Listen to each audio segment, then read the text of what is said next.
Brought to you by the Minority Media Association and the Broadcasting Club at UWM, celebrating diversity in your area. Bringing my community to you. Identifying issues that are important to everyone. Embracing individuality. Welcome to the U-View. At UWM right here on Pause TV3. I'm Brittney Adekola, president of MMA. And I'm Mrinal. Gokhale. Community Strong is a local magazine that showcases people, businesses, and services that help make the community what it is today. The purpose of the publication is to strengthen the community by raising awareness of the talents that businesses and individuals possess. Today, we are joined by Deaduri Gales, managing editor of Community Strong magazine. Thanks for joining us, Deidre. Thank you for having me. So, Deidre, tell me, how did you get started with Community Strong magazine? Well, first of all, the magazine was started by Troy Shaw, mostly known for working on a program called Focus on Diversity, and also by two other publishers, Bob Wellenstein and Carl Tatum, business owners here in the Milwaukee area as well. I was asked to join on the staff as a writer for some of the stories, and as they began to get further into the project, they realized that they were in need of some more help on the back end, and so they asked if I would join in on the editorial staff as well. And so I took on the position, of which I'm very happy that I have. And I've been able to meet other people within the community through working with the magazine, so it's been very promising. Okay. The magazine's mission is dedicated to bringing the most in-depth observation and analysis on matters of healthcare, education, financial literacy, health lifestyles, and community justice. Why did you choose those issues? We felt that it was the most pertinent for the community. First of all, we want to address the needs of the greater Milwaukee community, but we found that we had a strong focus within the minority community, African Americans, Asians, and Latinos. And so we wanted to address the areas of interest to that community, and we chose those topics because those are the things that are really a driving force for those individuals, such as myself. So what we tried to do was to find stories that were engaging, elevating, and educating to people, and sometimes that are not reported in mainstream media. Okay. Do you believe the magazine fills gaps in coverage by the other media, and how so? Definitely. Like I said, we have been trying to tell the stories of the community. We're always looking from a very positive focus, and so by highlighting faces and people and places that we know, that maybe your neighbor, that really helps to engage and gather interest. For example, we did a story in July about River West Gokhale, which is in the River West neighborhood area, and their need and desire to expand into a larger facility. And instead of using traditional funding sources, they actually went to community and asked if the community would be interested in actually helping to fund the expansion of the Gokhale. And that's not typically something that you would see on the regular news media, but we were able to engage people and talk about a community service that they are well aware of, and a new non-traditional funding source as a way of, helping to engage your dream. So. And what's the reaction been to the magazine? We have only just completed our seventh issue. We're in the middle of working on our 8th issue, so we're still pretty new within the community. For the people who are able to get the magazine and read through it, it's been very positive. We've had a very positive impact on the community in the sense that we are telling the stories and showing the faces of people that you don't normally see in a more positive light. So it's still growing.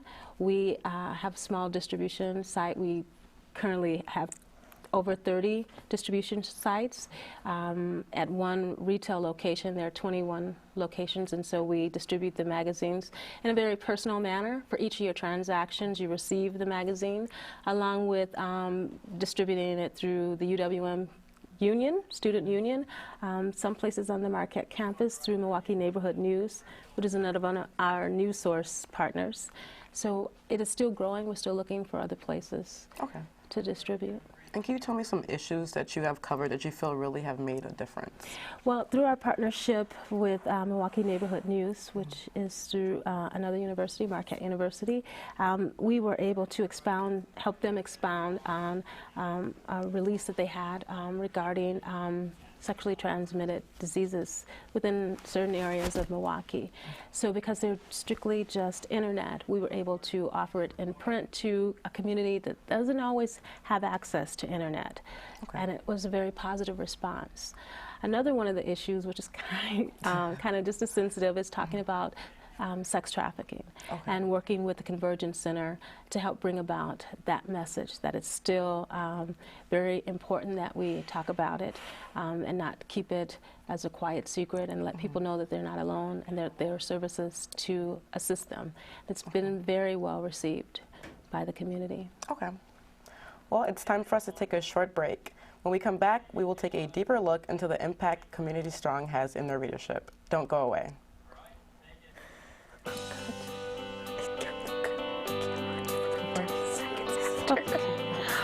Well, that's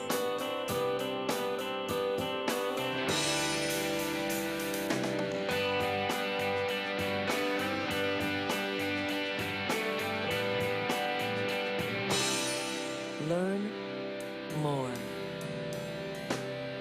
The University of Wisconsin-Milwaukee. Visit uwm.edu for information.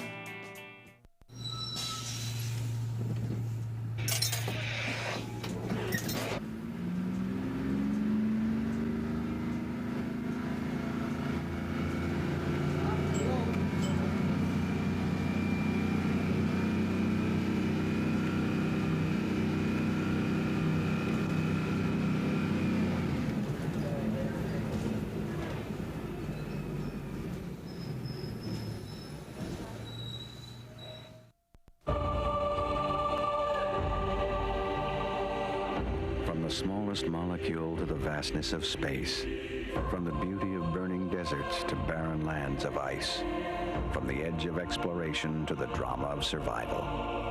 Everything and every place, on Earth and beyond, is within your reach on public television. We find that nature has outguessed us. The real universe is more incredible than even we crazy science fiction writers dreamed. All of us have a God in us. It's the same voice that is speaking to everybody on this planet. It is another thing entirely to be hunted by a machine that simply thinks of you as a target. Public television will always be America's single most important and accessible source of information and understanding about the world in which we live.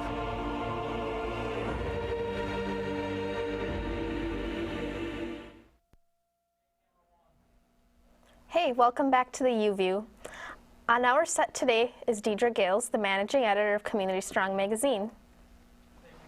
So Deaduri, can you tell me how your magazine is funded? Well, we are a free monthly publication, and the driving financial impact is through the advertising of the magazine, advertising it within the magazine, I should say. And so it is that funding that keeps the magazine in process. Also right now, the publishers, Bob Wellenstein, Carl Tatum, and Troy Shaw, are also helping to back the magazine until it's able to take off with more advertising revenue. What have been some of the challenges so far in obtaining and retaining readership? Well, the readership has been pretty consistent. Like I said, for 21 of the retail locations, Community Financial Services, we're able to actually hand out the magazines with each transaction, and we have gotten pretty popular at where people will come in and actually just ask for the magazine for the engaging articles that are in there, but also because of the resource guide that's available in the back of it. Employment is still a big issue within our community, and so any opportunity that people have to find employment, which through our employment section, they've been very engaged in wanting to get the magazine on a monthly basis to find out what resources there are available. And you said you can get the magazine at the UWM Union, but where else can you get it? You can also get it, like I said, Marquette University campus, and then we have some other distributors like Convergence Resource Center, Coffee Makes You Black, which is a local cafe here in the Milwaukee community. We are still negotiating other distribution sites. If there's anyone who would like to have the magazine, it doesn't cost anything to be a distributor. You just have to have space. We would deliver the magazines to your store or your office so that you are able to have the copies on a monthly basis. Okay. Okay. How hard was it to start it and then keep on going? I don't think it's been hard. It's been challenging like any new endeavor. Neither of us have a background in journalism outside of Troy Shaw through television media. So it's been a learning process. It's been very fun. We're all very passionate and engaged within the Milwaukee community. We all have a stake. We live here. Our children go to school in the Milwaukee area. So we're very dedicated to our city. So that's the driving force, the dedication and compassion and passion for being able to share with our community what you have available. We have abundant resources outside of what people consider on a materialistic, the creativity and the passion of our community.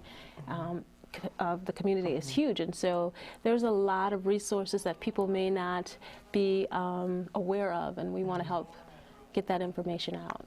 Okay. So does each issue have like its own theme or? Yes, you'll notice that there's only been one of the magazines with the face of a person on it, and that was our initial publication, and that held the face of Marcus Garvey. We have since decided that we would not hold any other faces, and so it's always some kind of artistic, thanks to Terrell Morgan, our design person. There's a very creative theme that goes along with what we're going to discuss for the month. June was about the festivals, and so he did a really creative spin on that. July, we were all kind of discussing because we wanted to do something a little different for Independence Day, and so each cover is a little bit more creative and colorful in design, per the conversations that we have during our production meetings. And our themes range from, festivals to holidays, and we try to do something a little different for the community. For the November issue, our Thanksgiving issue, it was called the Gratitude Issue, and we really wanted to highlight, what people were grateful for, not just on a personal level, but what makes Milwaukee community strong. Talk about that aspect of it, and we got some really good feedback from different individuals in the community. We also try to always focus on local vendors and what is available within the Milwaukee area, so that we're able to engage on an economic capacity as well. Okay. What made you come to that conclusion where you didn't want to have like any face on the magazine? It just, there was such a strong impact that Marcus Garvey's face had, and it was not always very positive. With his, when people saw it. We actually had people who didn't want to take the magazine because Mr. Garvey's face was on the paper. And it was kind of sobering to us, but also it just kind of made us aware that everybody's not at the same level socially. So we thought, and as an homage to Mr. Garvey, we wouldn't put another person's face on the magazine, but there's so much more creativity, and it leaves so much more to individuals' imagination, what we're trying to convey on our covers. Okay. And what is the overall goal of the magazine? Our overall goal is to engage and elevate and educate our community. As you'll see, that it's not newsprint that we use for the magazine. We have the same quality of a magazine that you would see for Milwaukee or M Magazine, and it's just because you may be at a different income level, but it doesn't mean that you cannot have the same quality. And we want people to understand that you're worthy of a high quality publication. And that's part of the thing that we want to help people to understand through what we produce. We try to make sure that our writers who are of the community, they live, work, and play in Milwaukee, so to speak. Most of our writers are non-journalists, except for the Milwaukee neighborhood news staff, but they have a opinion, and they have expertise in different areas, and so we look to them to help tell the stories. So it's very important that there's a reflection within the magazine of what the community has to offer. Okay. We will take a short break and be right back after this.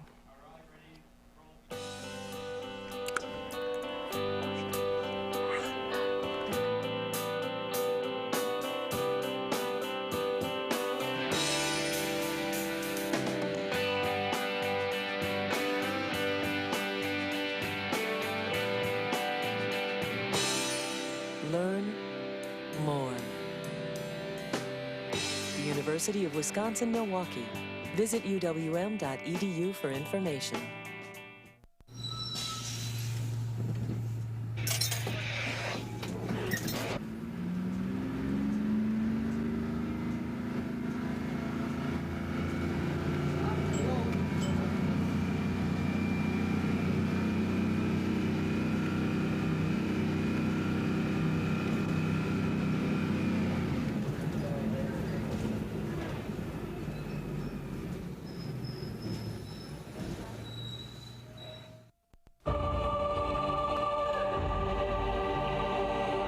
From the smallest molecule to the vastness of space, from the beauty of burning deserts to barren lands of ice, from the edge of exploration to the drama of survival. Everything and every place, on Earth and beyond, is within your reach on public television. We find that nature has outguessed us. The real universe is more incredible than even we crazy science fiction writers dreamed. All of us have a God in us. It's the same voice that is speaking to everybody on this planet. It is another thing entirely to be hunted by a machine that simply thinks of you as a target. Public television will always be America's single most important and accessible source of information and understanding about the world in which we live.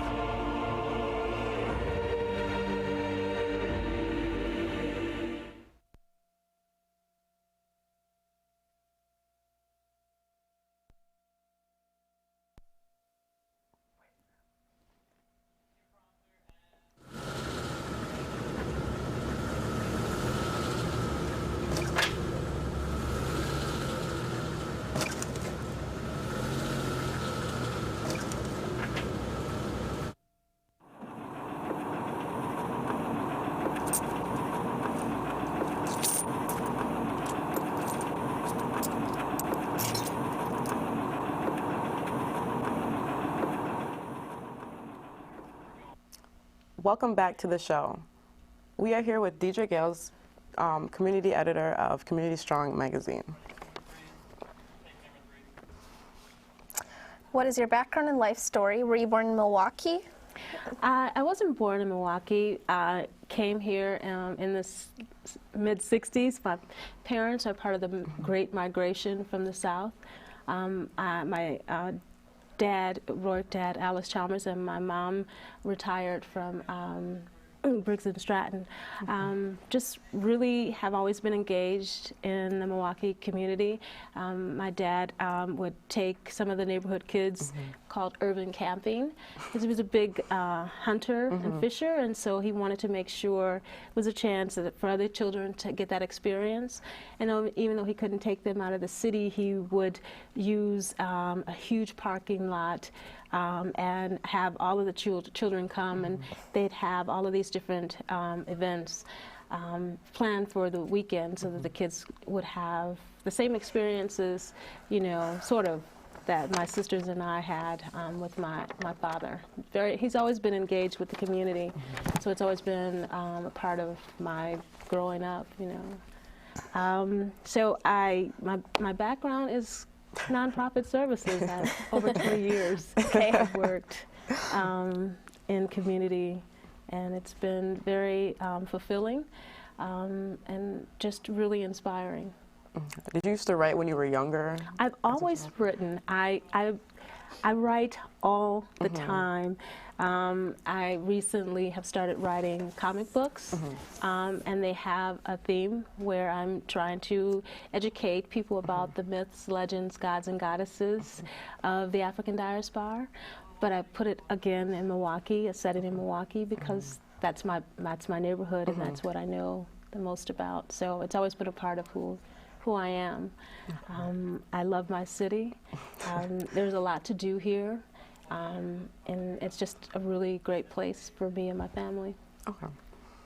What are the main goals that you convey to your students and Black Achievers to adhere to when they go out in the real world? Well,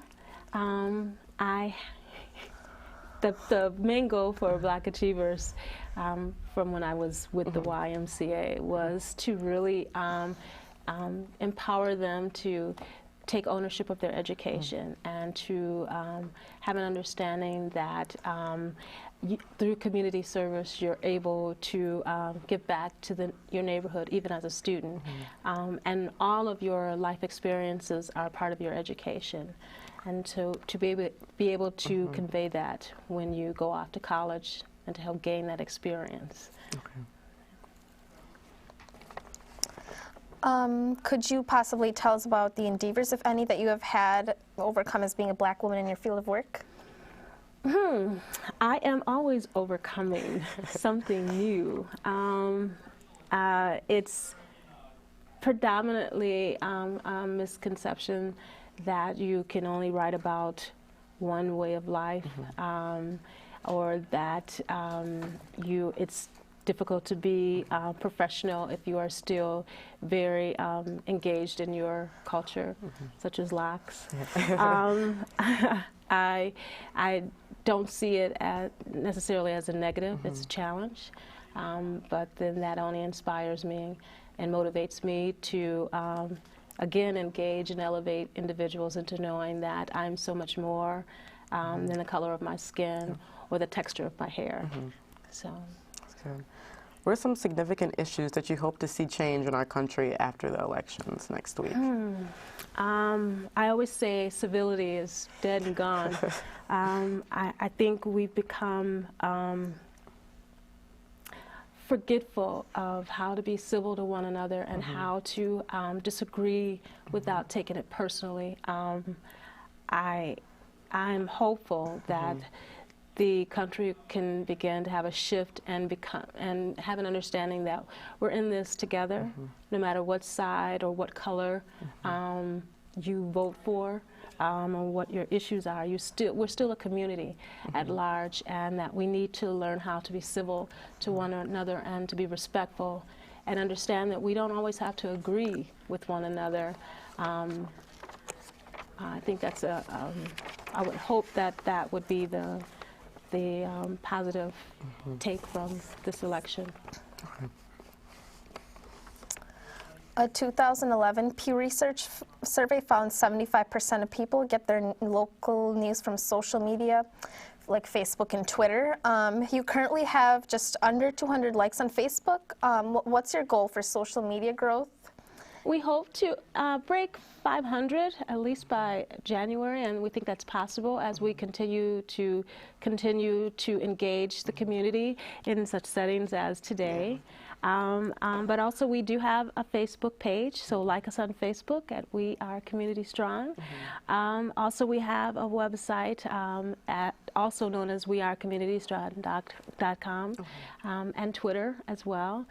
So we are definitely trying to engage people to continue to find us and find reasons to support and to continue to read the magazine and to follow the stories online as well. Okay. And what are some ways you're using to promote your magazine? Well, right now we are, for holiday, we're working on a holiday giveaway with some of the retailers. Hopefully we can negotiate that.